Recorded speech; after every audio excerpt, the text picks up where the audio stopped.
बिस्मिल्लाहिर्रहमानिर्रहीम। अस्सलाम वालेकुम। मैं हबीबुर रहमान यज़दानी हूँ। अपने यूट्यूब चैनल HRY पाकिस्तान और टिकटॉक फेसबुक HRY पाकिस्तान से हाज़िर हूँ। यूँ तो बड़े बड़े उलमा खुतबा को हमने सुना देखा, हमारे बुज़ुर्ग इस दुनिया से भी चले गए, कुछ इस दुनिया में मौजूद हैं, लेकिन कसूर इलाहाबाद का एक ऐसा नाम जो आज से 17 साल पहले दुनिया छोड़ के चला गया, मर्द मुवाहिद, मर्द मोमन, पंजाबी ज़ुबान का बेताज बादशाह, पंजाबी ज़ुबान के जिस तरह के अशार और ख़ताबत की है, जिनका नाम हज़रत मौलाना शरीफ इलाहाबादी रहमतुल्लाह अलैह। वो बज़ाहिर तो इस दुनिया से चले गए, लेकिन उनके आवाज़ में बोलने वाले, जानने वाले, उनका नाम ज़िंदा रखने वाले आज भी इस दुनिया के अंदर मौजूद हैं। मेरे साथ मौजूद हैं उनके साहबजादे ख़तीब पाकिस्तान जानशीन इलाहाबादी हज़रत मौलाना मोहम्मद सलमान शरीफ साहब इलाहाबादी मेरे साथ मौजूद हैं। मैं इनके पास हाज़िर हुआ हूँ, मैं इनका शुक्रगुज़ार हूँ। इन्होंने इतनी मसरूफ़ियात के बावजूद मुझे टाइम दिया। उलमा के पास टाइम कदरे कम ही होता है, तो मैंने कहा इलाहाबादी साहब की कुछ यादें ताज़ा हो जाएंगी। सलमान भाई, बहुत शुक्रिया, आपने टाइम दिया। जी, अस्सलाम वालेकुम रहमतुल्लाहि व बरकातहू। जी, वालेकुम अस्सलाम वरहमतुल्लाह। हबीबुर रहमान भाई, मैं आपका मशकूर हूँ, ममनून हूँ, आप मेरे पास तशरीफ़ लेके आए। अल्लाह ताला आपका हामी व नासिर हो, जी और अल्लाह ताला हमारे इस इंटरव्यू को आपके लिए, मेरे लिए और इस चैनल के लिए वैसे बरकत फरमाए। जी, आमीन। और आपके आने का मुझे बहुत खुशी हुई है, अल्लाह आपसे राज़ी हो। जी यकीनन कुछ बातें इस तरह की होती हैं जो लोग जानना चाहते हैं, हाँ जी। तो इसी तवसत से लोगों तक पहुँचाई जा सकती हैं। अल्लाह ताला जी आपकी ये मेहनतें कोशिश अपनी बारगाह के अंदर कबूल मंजूर आमीन। फरमाए। पहली बात तो ये है कि सलमान भाई को मैंने एक बार ही कॉल की कि मैंने कहा मैंने आपके पास हाज़िर होना है। यकीन माने कि इन्होंने मुझे अपनी सारी मसरूफ़ियात बताई, फिर भी इन्होंने टाइम निकाला, इनका शुक्रिया। सलमान भाई, इंटरव्यू का बाकायदा तौर पे आगाज़ करते हैं। जी, जी। पहला तो ये है कि इलाहाबादी साहब को गए हुए मेरे भी बुज़ुर्ग थे, आपके भी थे। बाप के बगैर ज़िंदगी किस तरह की हुई, वो भी बाप इस तरह का हो जिसकी तासीर, जिसकी आवाज़ पूरी दुनिया में गूंजती हो। बाप जो होता है ना, ये एक ऐसा सहारा होता है जो इंसान को नज़र नहीं आता, लेकिन उसकी कमर के पीछे एक सहारा, सपोर्ट होती है। जी जैसे ही बाप फौत होता है, तो ऐसे लगता है जैसे कमर खाली हो गई और वो सहारा उठ गया। बाप के फौत होने के बाद मामला पहले जैसे नहीं रहते।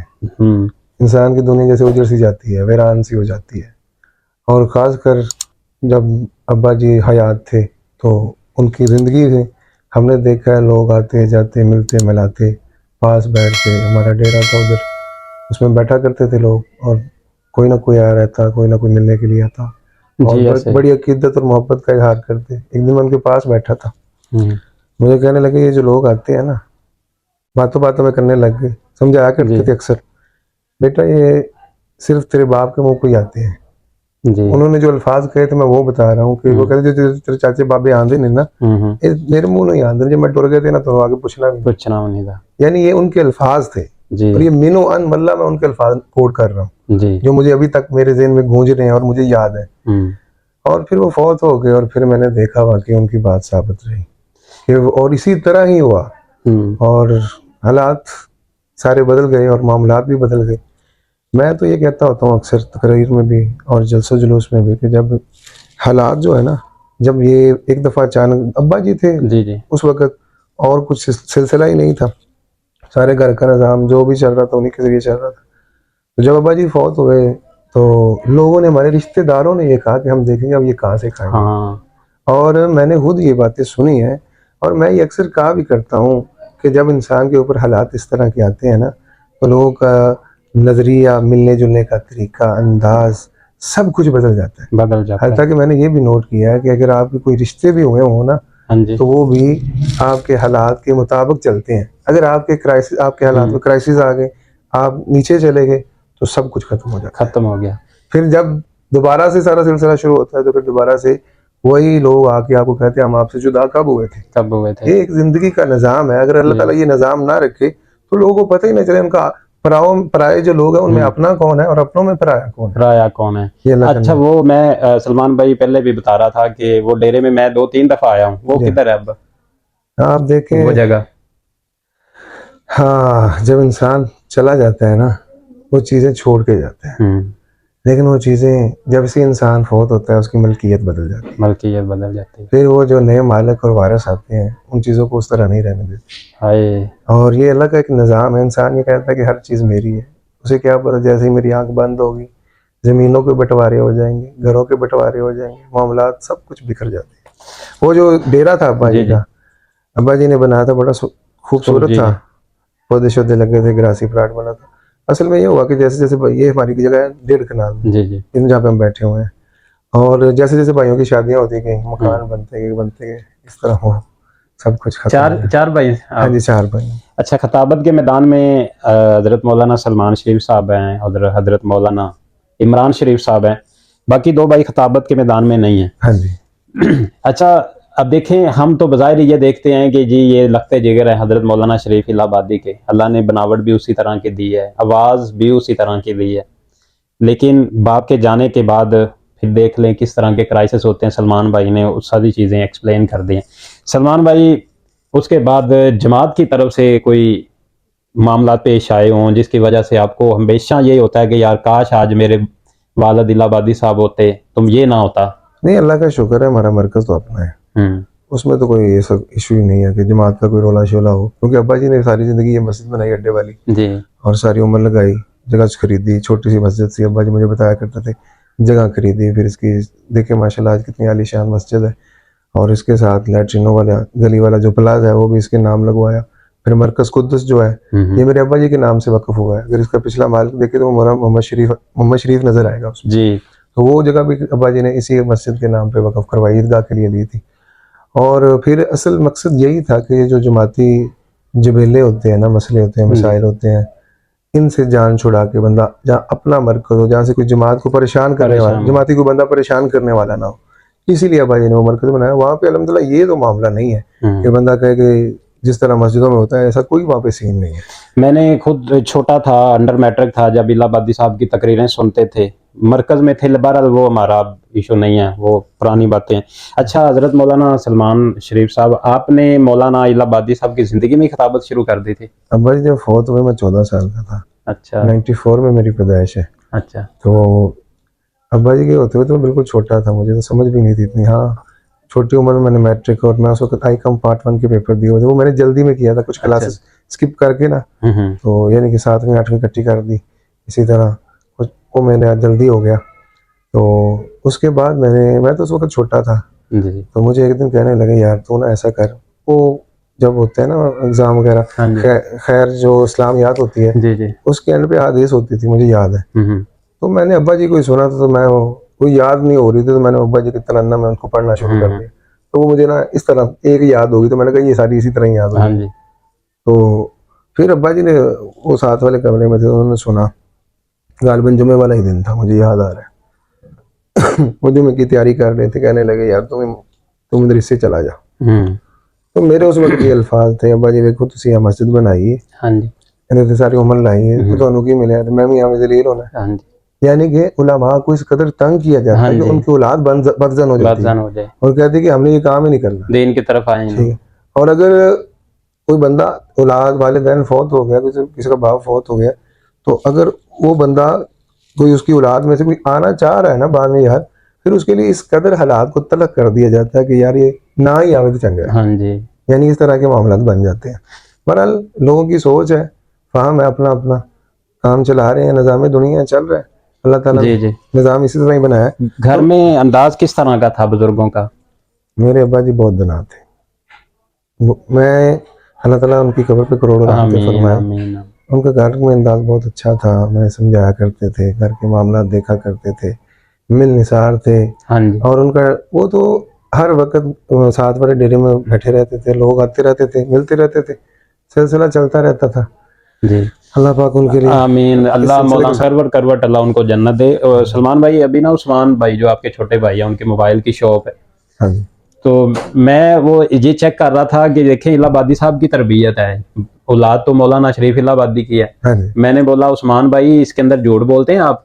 हाँ जी, तो कहते हबीब भाई झूठ देखें बोल के मैंने अपनी रोज़ी ख़राब करनी है। हाँ जी, देखें उलमा के बच्चों की तरबियत, ख़ास तौर पे ये हज़रत मौलाना सलमान साहब हैं, उस्मान साहब हैं, हज़रत इमरान साहब हैं, तो उन्होंने बोला कि अपनी रोजी खराब करनी, हालांकि हर बंदा जो है वो सलमान भाई झूठ बोलता है। अच्छा जी जी जी, और कारोबार में सिलसिला चलता भी है, चलता भी है। इसीलिए माल तजारत की ज़कात होती है ताकि उनका माल पाक हो जाए। हजरत मौलाना शरीफ इलाहाबादी रहमतुल्लाह अलैह की जिंदगी की कोई ऐसी बात जो आज तक आपने किसी मजलिस में शेयर नहीं की, नहीं तो आप अक्सर जब भी अपने बाप का नाम लेते हैं आपकी आंखें तर हो जाती हैं, मैं वीडियो देखता हूँ। अब्बा जी के साथ मेरा वक्त सबसे कम गुजरा क्योंकि मैं सारे भाइयों में सबसे छोटा हूँ। मैं छोटा हूँ, उसमें से बड़े रिजवान है, उनसे बड़े उस्मान है और इमरान भाई सबसे बड़े हैं। अच्छा अच्छा। तो अब्बा जी की मोहब्बत मुझसे सबसे ज़्यादा थी। अच्छा अच्छा। सबसे ज़्यादा वो मुझसे मोहब्बत करते थे। और मैं आपको जब उम्रे पे जाना था ना उन्होंने, अच्छा। तो मुझे याद है मैं हवेली में खेल रहा था, जैसे हम हवेली डेरा तो हवेली का वक्त, हाँ जी। तो कहने लगे वो छांगा मांगा से एक बंदा आया करता था, मुर्तज़ा गालिबन उसका नाम था। कहने लगे मैं उम्रे ते जाना है, तो आपदे इस मुंडे नूं भी नाल लैके जाना है, सलमान नूं, छम्मन मैनू कहंदे हुंदे सी, छम्मन नूं नाल लैके जाना है, ते नाल अपनी बेटी को साथ लेके जाना है। फिर मुझे वो उधर ले गए। उधर अब्बा जी के साथ काफ़ी अच्छा वक्त गुजरा। ठीक। एक दिन मुझे कहने लगे मुझे पानी ला के पिला। मुझे पता था मेरे अब्बा जी को प्यास ज़्यादा लगती है, तो मैंने एक गिलास उनको ऐसे दिया, दूसरा गिलास मैंने पीछे रख लिया, ऐसे छुपा लिया। अच्छा। ऐसे करके उनको देने लगा, पानी पिया के कोर ला के मैं दूसरा खड़के के कर दिया। तो बड़े खुश हुए, फिर उन्होंने मुझे दुआएं दी बैतुल्लाह के सामने बैठ के।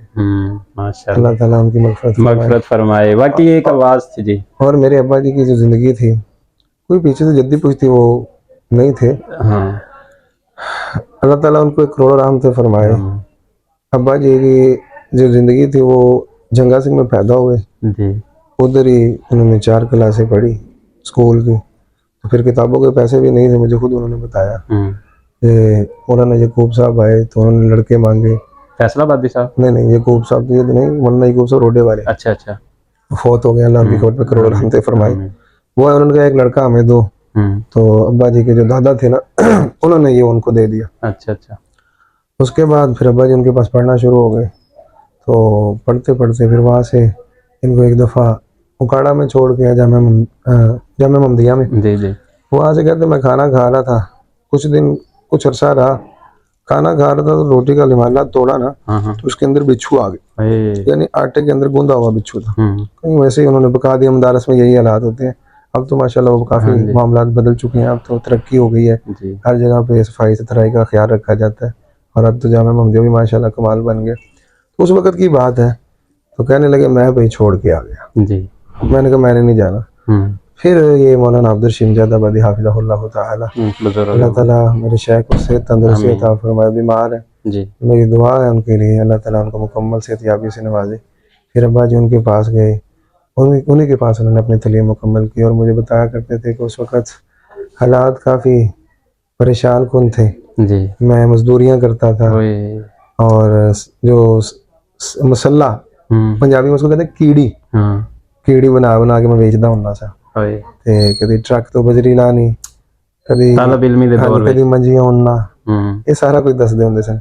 और अब की करनी ये है कि जो मेरी सास है ना, उनके घर उनका खाना लगा था, तो उनके घर से खाना खाते थे। 100 मामला थे। देखें किस तरह मौलाना शरीफ इलाहाबादी रहमतुल्लाह अलैह किस तरह गए, सलमान शरीफ साहब ने जिस तरह बताया, और फिर खिताबत का एक बेताज बादशाह बन गए इलाहाबादी। इलाहाबादी साहब को आज भी सुनते हैं तो तसव्वुर नहीं आता कि ये इस दुनिया से चले गए हैं। क्या आप भी सुनते हैं घर में उनकी आज भी जो तकरीर है? हाँ जी, मैं अब्बा जी की तकरीर सुनता हूँ।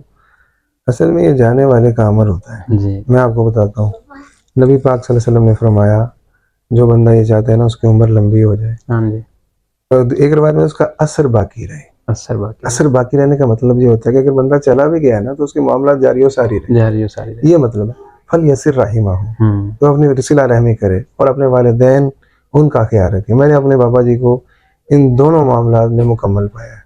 अपनी माँ और बाप के फर्मा बरदार थे और हद दर्जा फर्मा बरदार थे जी। और दूसरी बात यह है कि वो सिला रहमी में बहुत आगे थे।